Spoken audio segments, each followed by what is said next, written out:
everybody, how's it going? So a couple weeks ago, I did a video on the Audio Assault Sigma, and I got a lot of great feedback, especially on the drums in the mix, which I thought was really cool. And I used that same mix to test out the Midas 522 compressor on some individual sources, most notably the bass guitar. And again, I got a lot of compliments on the drum sound. In fact, this is what I got from Mark Spurlock. The compressor is cool, but Jesus Christ, that fucking snare sound is killer! And of course, what Mark's talking about is this.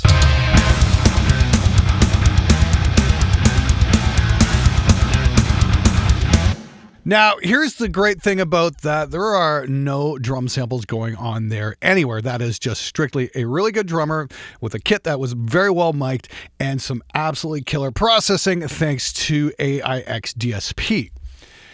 Now, full disclosure here, yes, I am working with AIX DSP. We're going to be doing a series together on mixing metal drums without samples in 2020. Yes, it's fucking possible, believe it or not.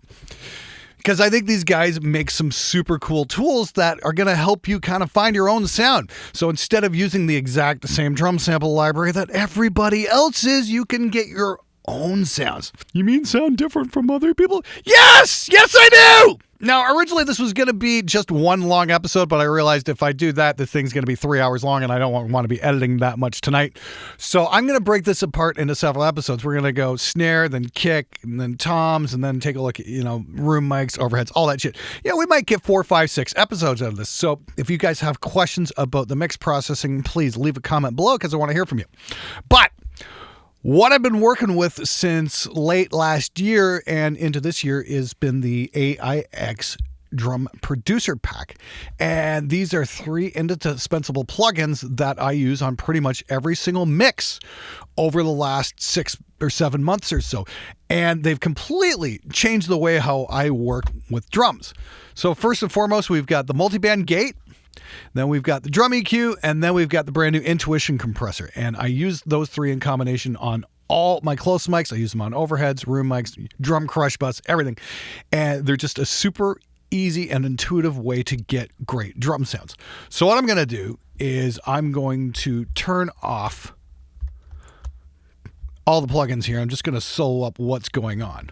Now, I'm using the new version of Reaper with the new graphical interface, and I think this is absolutely killer. Oh yeah, what's this? I'm getting professional results on a DAW you can't get professional results with if you listen to some certain cork sniffers in a couple of different Facebook groups. Hey, don't let your ears fool you. Of course, this doesn't sound professional. Anyway, what I've got here are a couple of different mics. I've got a top mic, mute out the reverb there, and a bottom mic. And we're combining those onto a single fader. We're using the Reaper folder system to just control both those mics.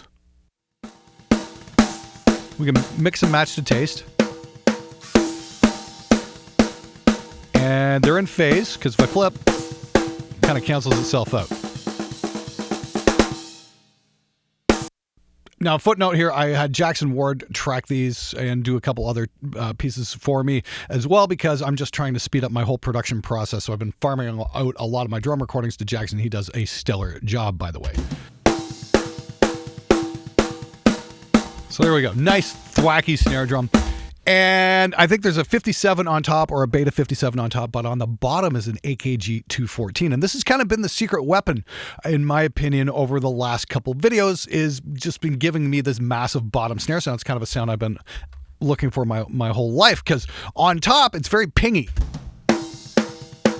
It's not a lot of air or rattle from the snares, but on the bottom,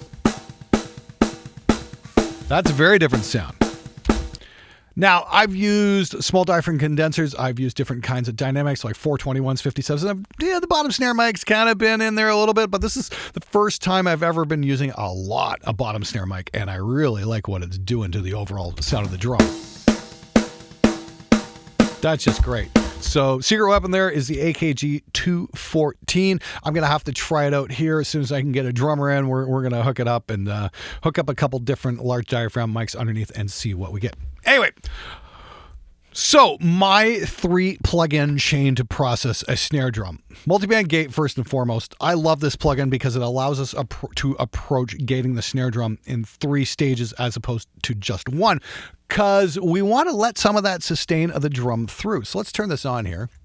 We'll punch this in and out, show you what's going on. And it's very important you have precision gating going on. That way you can compress the signal harder later and not get overwhelmed by cymbal wash. Just turn this on. And that's really effective at getting rid of a lot of the crud.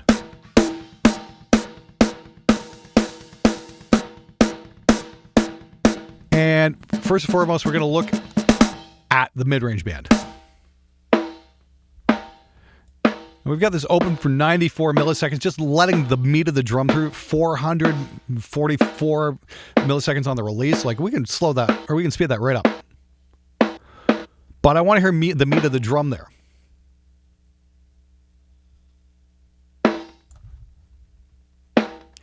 And I can adjust this crossover and maybe get a bit more. Maybe not.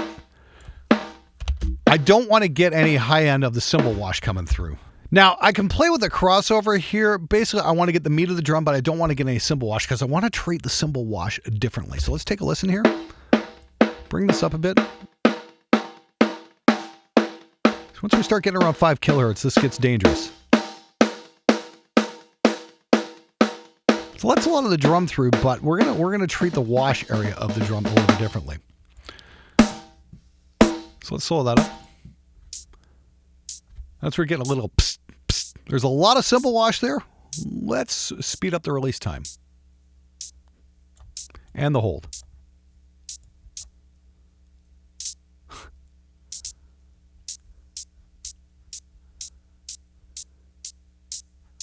And again, it's a global threshold.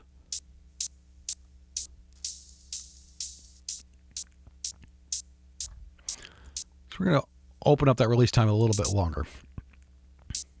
Hold that. Let that transient go through for a few milliseconds and just let the release time go through. Again, we just want to make sure we're not killing the attack of the drum, but we don't need a whole lot of it. The sustain of the drum is in the lower frequencies, and that's what we want. Like down here. This is great. I can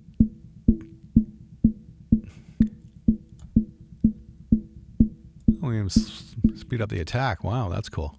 So it'll just open slower. That's kind of neat. But we want that thunk. That's really what it's all about. So we're letting a lot of that through.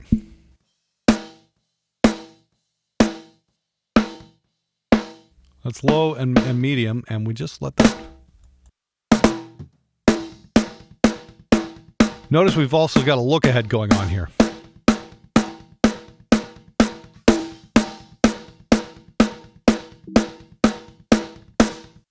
What that's going to let us do, it's going to scan ahead in the tracks and open up the gate before the actual hit comes down. That way we get the full impact of the drum, and that's very important. It's also got a side chain, so if you have a trigger on your snare, you can use the trigger to side chain the gate. That way it's only going to open when you hit the drum. It's a technique I used to use quite a bit until I broke all my D drum triggers because they're not very hardy in my opinion.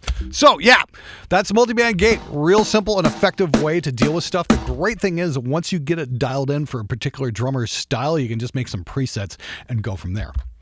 Now, second is the drum EQ, and this has become absolutely indispensable for me, and this is where it gets interesting. As you can see, I've got this really crazy EQ curve going on. Just nice piff.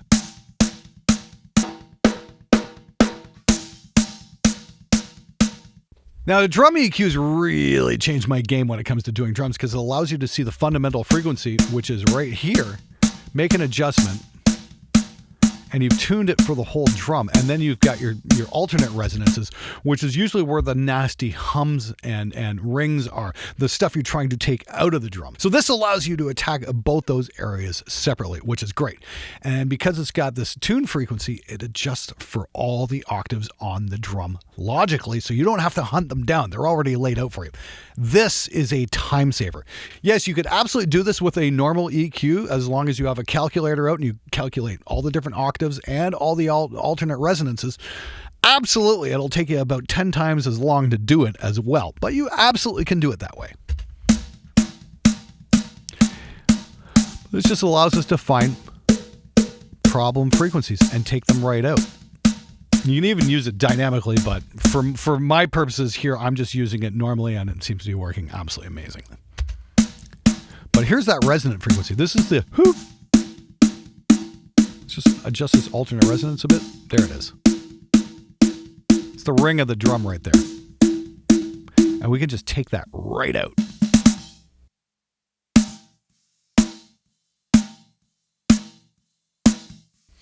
And we've got our roll-offs here as well, which is great. That's rolling off at about 17 kilos. Let's take that off completely. Now, like I said, this thing finds all the different octaves in relation to what the drum's tuned to. So it looks like the center octave is 872 hertz. And this is, going to be the cardboard frequencies. It's also where your ear's most sensitive, so be careful. Like right around that 1 kilohertz region, be super, super careful with how much you add or subtract here. If we bring this up, kind of very cardboard and very fast. Bring that down, and you can lose the body of the drum. So a couple dBs is fine. And then again, up at 13 kilohertz, this is kind of where the air of the drum is. It might be even a little bit past the air of the drum. You hear a little bit of that cymbal wash bleeding through, even with the gate on, so you got to be careful there. And then, another octave frequency is right about 6 and change. We want to be careful here. There's some crack on the drums here, but that can become very irritating.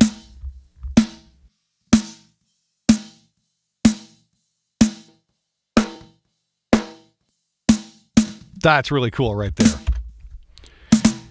And again, we can just play with our different volume faders. Leave that bottom mic up. Flat. We've gone from that to that. We haven't compressed it yet. And that's the last one here, is the Intuition compressor. And this thing's just awesome because it works visually. You can see exactly what the hell is going on. Throw it on.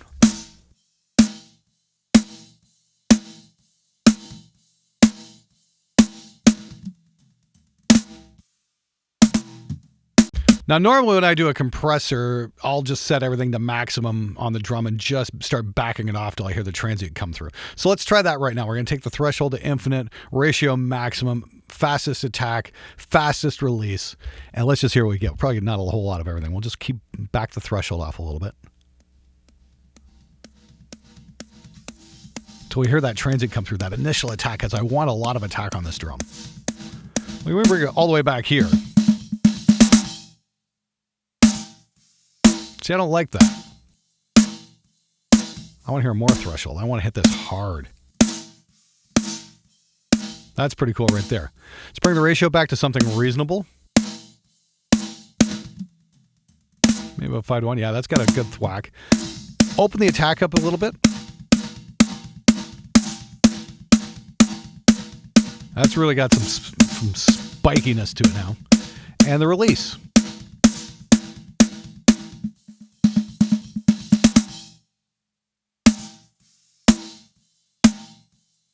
Now, let's save this.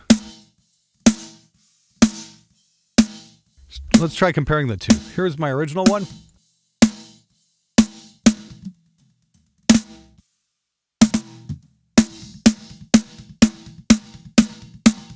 I like the new one. It's got a bit more attack on it, and I like that. Maybe open up the release a bit. Let's save that. All right.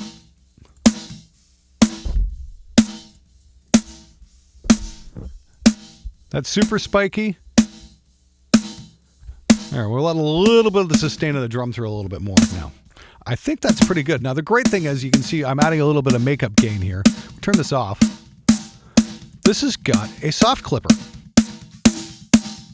So it'll keep your drum tracks from going into the reds. And this is great. I love this feature. This is something I used to use back even, years and years ago. Was I'd always put like a soft clipper after all my drum processing just to keep stuff from spiking out. And that would work pretty well. It's got a soft and hard clipper.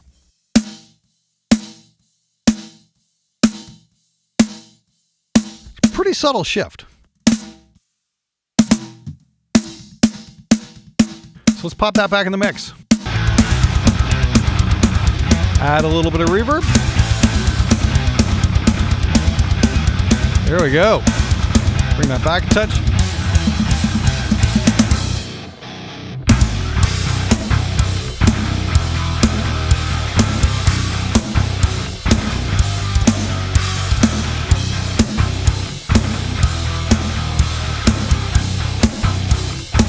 So there you go. That's 3 plugins. That is the AIX drum producer pack that I'm using to get that snare sound and all the drum sounds in this mix.